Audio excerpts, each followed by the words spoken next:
Mundial e você chegando para te fazer companhia na próxima hora aqui na Vibe Mundial. Estamos abrindo praticamente a programação do final de semana aqui na nossa emissora que acredita na vida, a rádio que toca a sua vida. Tô aqui hoje com uma comunicadora que sábado é para comunicador, você sabe, né? Tô recebendo aqui a nossa querida Tatiana Ragosta. Bom dia, Samira, obrigada. Bom dia, queridos ouvintes. É um prazer estar no seu programa. Obrigada por ter vindo. Eu que agradeço. Então, vamos ajudar aí alguns ouvintes. Na questão aí, a gente vai falar bastante coisa, tanto de estabilidade pré-aposentadoria, como aposentadoria do deficiente, como dar alguns toques da pessoa no tocante ao CNIS, verificar, porque eu descobri algumas coisinhas erradas. Vamos falar de tudo isso. Quanto tempo você tem de Vibe Mundial, Tati? Tô desde 2015, janeiro de 2015. É um tempinho já, né? Um tempinho já tá andando. Com as próprias pernas, né? Já tô... Comunicadora nata já. É verdade, não obrigada. É? Que horário que você tá fazendo agora? 7 anos. Que horário você tá fazendo agora? Bom, eu tô fazendo de sábado às 22h30 e de terça-feira às 7 da manhã. Toda terça-feira, às 7 horas da manhã, todo sábado, às 22h30. 22h30. Ó, horário bom pra gente tirar dúvida, né? Que a cabeça tá fervilhando. Bom. Tô ali pensando nos meus papéis. Eu posso ir lá correr e olhar o meu papel. Exatamente. Né? Posso, de repente, entrar na internet, seguir as recomendações da Tatiana, prestar atenção, procurar documento. A gente falha muito nisso, né, Tatiana? Muito. A gente tá até falando aqui, né? Você tá falando Exato. do CNIS. Falei, nossa, acho que eu nunca pesquisei. Olha quantas vezes a Tati me falou. Vamos pesquisar o seu CNIS. Todas as vezes que eu venho, que eu encontro com a Samira, eu falo, Samira, vamos dar uma olhada no seu CNIS, Samira. E a gente vai deixando passar porque acha que tá tudo bem. Só que às vezes não tá tudo bem. Às vezes acontecem coisas. Mas vamos lá. Primeira coisa que a gente vai falar. Depois a gente fala disso, né? Bom, você que manda. Depois a gente fala disso. Vamos falar aqui, vamos falar dessa questão. Muita gente pergunta para você a questão da aposentadoria. Como que ficou a nossa situação de aposentadoria no país? Foi mexido, não foi mexido? Muita gente tem dúvida se ainda tem, se não tem, se eu tenho que pagar mais, se eu já posso me aposentar agora, se tem que esperar mais 10 anos. Mudou tudo, tá? Desde 2019. Então, a gente teve aí diversas alterações. Antigamente, a mulher tinha 30 anos, ela se aposentava. O homem tinha 35, se aposentava. Não é mais assim. Agora, a gente tem que ver, tem várias regras de transição. Tem a idade mínima, mas a regra de transição é para suavizar a regra mesmo, que é 65 anos homem e 62 mulher. Só que a gente tem algumas regras de transição que vai depender do tempo de contribuição e da idade. O que é regra de transição? Por exemplo, se você cumpriu, mulher que tinha 28 anos em 2019, ela pagando os 2 anos que faltavam, mais ela cumpriu o pedágio de 50%. É uma regra de transição, independente da idade, mas incidiria o fator previdenciário. E o homem com 33. Então, 33, faltavam 2 anos, passaram a faltar 3 anos. Então, 3 anos, cumpriu os 3 anos, legal, se aposentou. Temos outra regra. Para quem não estava, tinha mais de 2 anos faltando, 3 anos, vamos supor, a mulher faltavam 3 anos. Então, ela precisa do quê? Cumprir um pedágio de 100%, que é 3 anos, mais 3 anos, então virou 6. E idade mínima de 57. Aí acontece. Tem a idade mínima? Tem. Agora é o problema, antes não tinha. O pedágio de 50% não tem, tanto faz. O pedágio de 100% tem idade. Agora você vai ter a idade. A idade mínima progressiva, todos começam a exigir a idade. Existem regras, mas cada caso é um caso. Cada caso é um caso, não dá mais. Para pessoas, às vezes eu recebo e-mail, eu tenho tantos anos de idade, tanto tempo de contribuição, quando irei me aposentar? Não sei. Eu tenho que pegar o seu caso, analisar, verificar se está tudo certo, que no CNIS, eu acabei de te mostrar, coisas que acontecem, que modificam tudo de um mês para o outro. Então, às vezes a gente vê muita coisa errada, tempo de contribuição que não foi contabilizado. E outra coisa, o CNIS, se você fizer a simulação de aposentadoria, vai dar errado. Porque vai dar, quando você tem mais de 5 anos para se aposentar, ele mostra a regra antiga. Ele não mostra a regra nova. Então, você não consegue saber. Aí você acha que é uma coisa e é outra. Por exemplo, se eu tenho 28 anos de contribuição. Hoje. Eu não tenho idade para me aposentar, por idade. Não. Ok? O que acontece? O que eu tenho que ficar atenta quando eu faço uma consulta? Você tem que ver, primeiro, se toda a sua vida Foi trabalhada, paga. se tá lá no CNIS. Porque às vezes está lá, mas tem uma siglazinha pequenininha do lado que ferrou tudo, essa sigla. E às vezes a gente deixa passar aquela sigla. Você vê que tá lá, tá lá. Legal, tá lá. Só que não é tá lá. Tá lá, mas tá contando. Às vezes tá, mas não tá. Tá dizendo que aquilo não vale. Que o período foi recolhimento extemporâneo, quer dizer, foi fora da data. Tem uma série de vírgulazinhas. Principalmente para quem trabalhou um pouco aqui, um pouco ali, um pouco lá. Troca de emprego muitas vezes, muitas vezes e trabalhou numa empresa que fez fusão, transformação, a empresa mudou de nome, a empresa se juntou com outra. Isso vai dar problema na certa. E aquela pessoa que trabalhava em empresa, saiu, decidiu começar a trabalhar por conta própria, mas acabou parando de contribuir. Tem como correr atrás disso? Então, é um problemão tomar muito também. Cuidado, é um problemão, por quê? Porque o INSS criou, depois da reforma, criou o decreto, que esse decreto, o que ele faz? Ele não deixa, se você pagar em atraso, não conta para as regras de transição. Então, você precisa tomar muito cuidado. Vale a pena em alguns casos, não são todos. Você tem que ter nota fiscal, comprovante, porque não adianta eu pagar se eu não trabalhei. Se eu não tenho no imposto de renda, se eu não tenho nota fiscal, nem faça. E aí tem juros, multa, correção, você vai lá no INSS, ele aceita teu dinheiro. Você paga, só que na hora que você vai se aposentar não vale. Porque foi pago fora de época. Exatamente. Tati, mudando agora de assunto. O que é estabilidade pré-aposentadoria e quem tem direito a esta pré-aposentadoria? Bom, estabilidade pré-aposentadoria não está na lei, tá? É um acordo de cavalheiros, vamos dizer assim, entre o sindicato e as empresas. Então, determinadas empresas, elas têm um determinado tempo, então depende da categoria. Então, você tem aqui umas categorias que você pode... Posso até sinalizar para o nosso ouvinte. Me diz uma coisa, Tati. Quando eu falo de bancário, jornalista, comerciário, é do que a gente vai falar, né?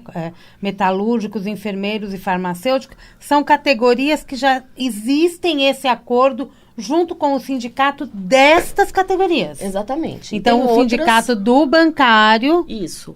Negociou, aí negocia com quem? Com a empresa, com as empresas. E aí tem esse período de estabilidade. Então, se a pessoa está na empresa, um bancário está trabalhando, contribuindo por 5 anos. Isso. Ele está trabalhando há 5 anos. Na empresa. Ele tem estabilidade de 1 ano, de 12 meses. Perfeito. Se ele é homem e trabalha nessa empresa há mais de 28 anos, ele tem estabilidade de 24 meses, que dá 2 anos. Isso. No caso de mulher, é um pouquinho menos. Se ela trabalha nessa empresa, no banco, na instituição bancária, há mais de 23 anos, ela também tem estabilidade de 24 meses. Vê que tem diferença aí de homens e mulheres nessa negociação. Porque a mulher... sempre ela teve um tempo menor de contribuição, de 30 anos, e o homem 35. Então, por isso a mulher tem menos tempo. Boa explicação. Por isso a estabilidade dela é menor. No caso de jornalista... Essa eu fiz em homenagem a Samira. Muito obrigada, porque é importante eu saber disso, né? Claro. No caso de jornalista, estabilidade de 1 ano, tá? Acima de 10 anos de empresa, tem estabilidade de 24 meses. Estou avisando aqui a Vibe Mundial, que caso eu queira, né, pensar na minha pré-aposentadoria... Mas você falou tudo direito a 24 agora. meses. Todo esse tempo só vale se a pessoa informar a empresa. Empresas. E muita gente não faz porque nem sabe, não conhece. Eu não sabia. Então, tá vendo? Então, você tem que comunicar, mandar uma cartinha por escrito, Vibe Mundial, estou há menos de 24 meses para me aposentar.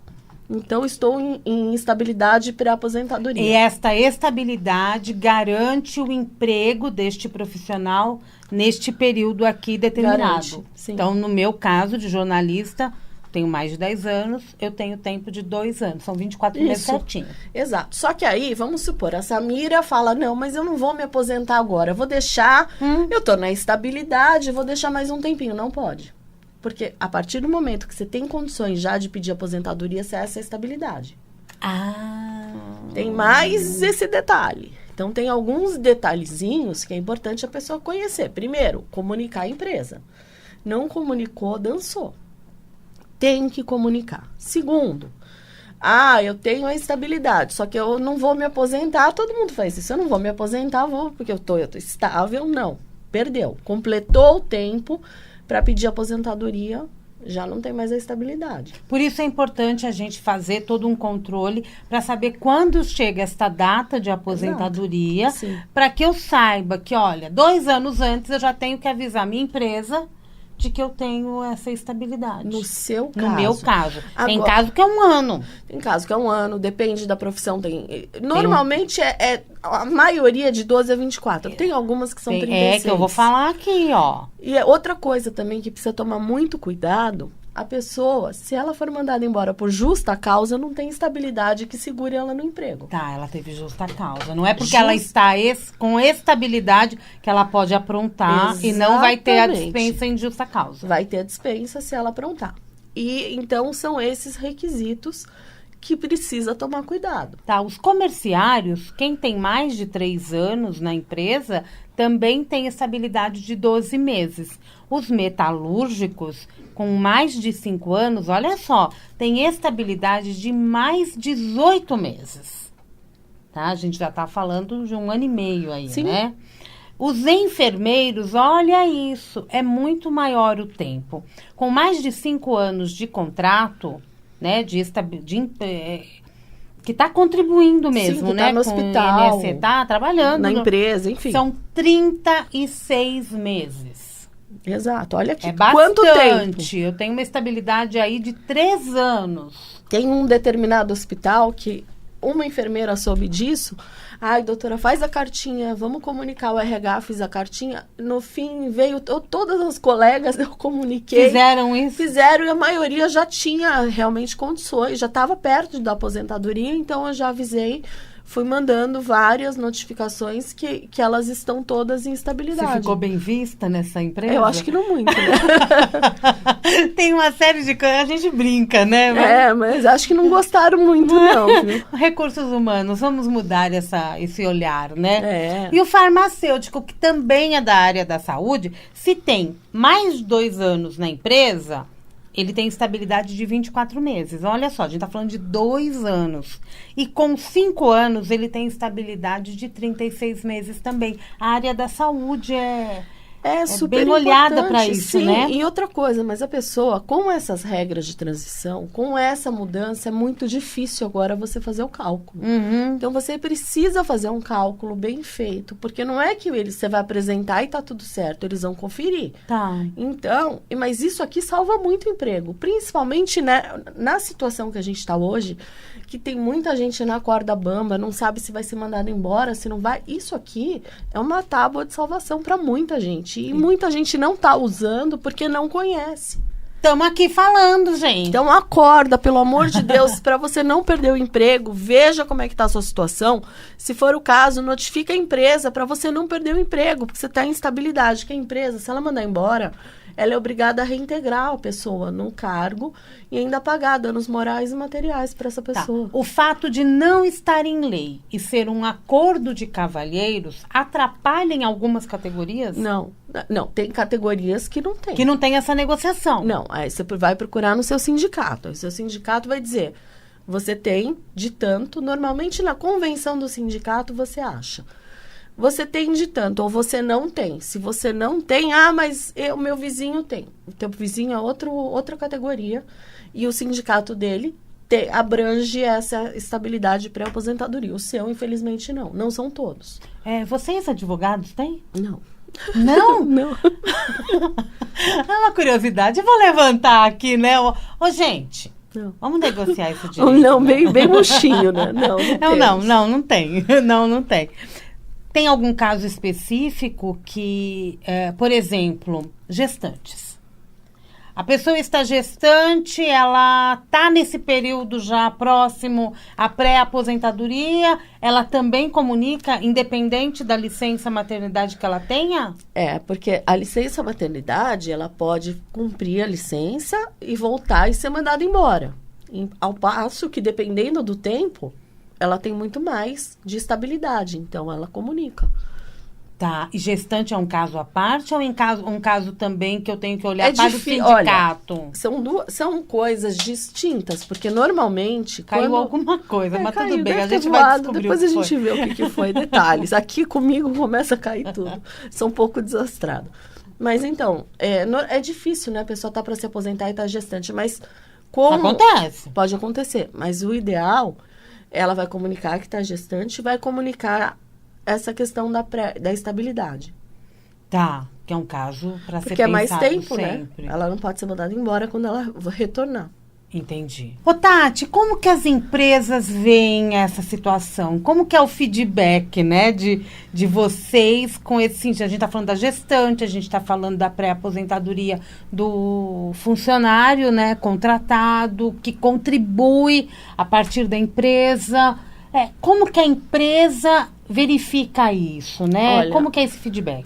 Eles costumam respeitar esse acordo feito, né? Porque não é lei. Então, essa estabilidade é mais um acordo, mas difícil ter problema. Claro que uma ou outra às vezes faz, mas dificilmente. Normalmente eles respeitam e não costuma dar grandes problemas, não. Que bom, e é bom respeitar, né? É bom respeitar não só a lei, como respeitar também os acordos e o funcionário que está ali colaborando com você, né? Até porque se não respeitar, ele vai ter que reintegrar esse funcionário, pagar multa, ele vai pagar danos morais, danos materiais, então assim... Dá um trabalho danado, né? Dá. Vamos procurar pela paz? Melhor coisa. Eu acho que esse é um caminho bem legal, né? Vamos procurar pela paz E a pandemia mexeu muito com essas negociações entre sindicatos e empresas. Depois da reforma, também teve mudanças que tiveram que ser discutidas por causa da pandemia? No caso, o que acontece? Não tanto a pandemia, mas a reforma da Previdência, que mudou o tempo de contribuição. Que foi antes da pandemia, né? Foi antes da pandemia, pouquinho antes da pandemia. Foi em novembro de 2019. Então... mudou o tempo de contribuição. Então, mudou a estabilidade pré-aposentadoria. Então, antes, faltava um mês para eu me aposentar. Eu não me aposentei, eu tenho um pedágio para cumprir. Então, precisa ver se eu ainda dei um mês, mas vamos supor, faltavam 2 anos para me aposentar, aí passaram a faltar 3. Será que eu entro nessa estabilidade agora ou não? Tem caso que é 12, tem casos que são 24 meses, depende. Então, depende. Às vezes, eu poderia estar e sair dessa estabilidade pré-aposentadoria. Entendi. E no caso do trabalhador PCD? Bom, aí já é uma... Que a gente está falando de deficientes, né? Não, a gente está falando de estabilidade pré-aposentadoria. Aí, agora, a gente tem o outro tipo... Aí não é trabalhador? Não. Ou pode ser? O PCD, esses PCDs que a gente vai falar... são pessoas que estão trabalhando. Tá? Então, o que acontece? Às vezes, você fala em PCD, a pessoa imagina que você tem que estar, sem um braço e uma perna para você ser PCD. E não é? Não, às vezes a pessoa tem uma hérnia de disco, que essa hérnia de disco impossibilita a pessoa de se mexer quase. Porque a hérnia de disco, vaso líquido de dentro da coluna, isso dá uma dor desgraçada. A pessoa não aguenta se mexer. Então, vamos supor, uma pessoa que vai trabalhar de ônibus com essa dor, às vezes ela tem uma deficiência até moderada. O perito do INSS que vai dizer qual é o tipo de deficiência. Ao passo que uma outra que tem hérnia de disco e vai trabalhar de carro particular, é considerada leve. Por quê? Porque ela tem um meio próprio de locomoção e facilita muito. Então... isso ela pode pedir antes a aposentadoria por causa desse problema. Por idade, antecipa 5 anos. Quem tem PCD... mas outro dia eu atendi uma pessoa que ela tem problema de visão, ela está enxergando quase nada e problema no joelho. Ela não sabia que ela era PCD. Eu ia perguntar isso. Tem muita situação que a gente não sabe se é PCD. PCD quer dizer... Pessoa com deficiência. Pessoa com deficiência, simples assim. Então, antes, por exemplo, uma pessoa que só enxerga de um olho, ia pedir a aposentadoria do deficiente, o INSS negava, agora virou lei. Então, a pessoa vai lá e mesmo assim negam. Mesmo assim, eles pedem um monte de documentos, aí a pessoa vai lá, apresenta e concedem a aposentadoria do PCD. Então, veja como diminui o tempo de contribuição. Tem o caso de tipo de deficiência que é grave, quando é muito grave, que é de 25 anos de contribuição e mulheres 20 anos de contribuição. Homens, vamos lá, tipo de deficiência, caso grave, os homens têm que ter 25 anos de contribuição e as mulheres 20 anos de contribuição. Quando é deficiência moderada, os homens são 29 anos de contribuição e as mulheres 24 anos. Já entendemos aqui com a Tatiana por que essa diferença de idade. E o tipo de deficiência leve, aí aumenta. São 33 anos de contribuição para os homens e 28 anos de contribuição para as mulheres.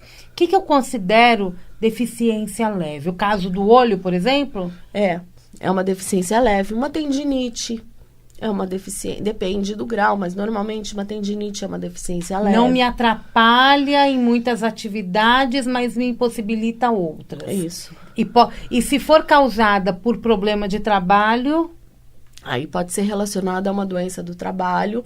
Você pode... Vários clientes que trabalharam em bancos que têm tendinite e a pessoa recebe auxílio recebe acidente de trabalho, porque ela ficou assim por causa do trabalho, uma doença do trabalho, e ela recebe esse auxílio acidente até a data da aposentadoria. Eu ia perguntar isso. Então, o fato dela receber o auxílio por acidente de trabalho, ela pode entrar com pedido de aposentadoria. Só que quando for autorizada a aposentadoria, ela perde o benefício. Exatamente. Até 97, podia ter os dois. É? Você se aposentava e continuava recebendo. A partir de 97, é um ou outro. Tá. Então, dá pra gente pensar direitinho no que vai fazer. A deficiência moderada, eu posso pensar em quê? Num cadeirante que trabalha de ônibus. Ele pode ser considerado moderado por causa da dificuldade dele de trabalhar. Tá, e ele tem como ir, ele tem o direito de trabalhar, né? Mas é uma deficiência moderada. E o caso grave? Uma cardiopatia muito grave. A pessoa, não pode fazer muita coisa, que o coração dispara. Ela não pode pegar peso, não pode sair correndo. Tá. Então, é uma coisa grave. Tá, então, o fato da pessoa ser deficiente tem que olhar também para a contribuição que ela tem feito ao INSS. Exato. Sempre você vai olhar, esse é o tempo que diminui, mas você vai ver se tem contribuição, se está certo, se está acima do salário mínimo, tudo isso você vai levar em conta. Quando é esse homem que tem 25 anos de contribuição num caso grave, ele pode entrar com pedido de aposentadoria direto ou ele já tem que pensar na pré-aposentadoria? Não, ele pode ter a pré-aposentadoria. É a pré-aposentadoria. Só que daí a empresa vai falar, mas espera aí, 25 anos, mas e se o INSS considerar leve? Aí já é mais difícil de você provar essa estabilidade quando a pessoa é PCD. Tá, primeiro eu tenho que esperar o que o INSS vai me dizer. Provavelmente você não vai ter estabilidade porque a empresa vai falar, não, mas isso pode ser leve. Aí você com um laudo médico, o médico dizendo, olha, é grave. Então, você pode conseguir a estabilidade. Mas aí já é mais difícil. E acontece do médico falar que é um caso grave e lá no INSS eles falarem que é leve? Direto. Aí muda, gente, de 25 para 33 anos de contribuição. É isso mesmo. E esse paciente, esse cidadão, né, que é PCD e que, de repente, tem uma necessidade de se aposentar, né, já começar a pensar na aposentadoria dele daqui a um período de 2 anos, talvez 1 ano, 2 anos, ele acaba perdendo aí uns aninhos. É verdade. Continua tendo que contribuir e às vezes com a situação dele ficando mais penosa, né? E além da perícia, ele passa por uma avaliação social, que essa avaliação vai ver aonde ele trabalha, as dificuldades que ele tem em casa, como é o dia a dia. a perícia social normalmente é feita na casa da pessoa. Entendi. Quando é uma ação judicial, mas quando é avaliação no INSS, a pessoa vai lá e costuma ser assim, bem mais leve que uma perícia médica. Entendi. Mas ele conversa para saber o grau de dificuldade que a pessoa tem no desempenho da atividade. Tá terminando o primeiro bloco, Tati, a gente vai continuar com esse assunto no próximo bloco, mas quem tiver dúvidas e já quiser entrar em contato com você, quem quiser conhecer o teu trabalho, além aqui da Vibe Mundial, nas redes sociais, qual que é o caminho? Bom, a pessoa pode mandar o e-mail para tatiana.r de rainha.m de maria, @uol.com.br, Facebook Ragosta Advocacia e Instagram também Ragosta Advocacia. Ragosta Advocacia. No próximo bloco a gente diz tudo direitinho. Corre e pega um papelzinho. Isso mesmo. Tá bom? Tô conversando com a Tatiana Ragosta do programa Leis do Sucesso. Leis do Sucesso, toda terça-feira, às 7 horas da manhã e todo sábado, às 22h30, aqui na Vibe Mundial. Vamos pro intervalo comercial? Daqui a pouquinho a gente volta.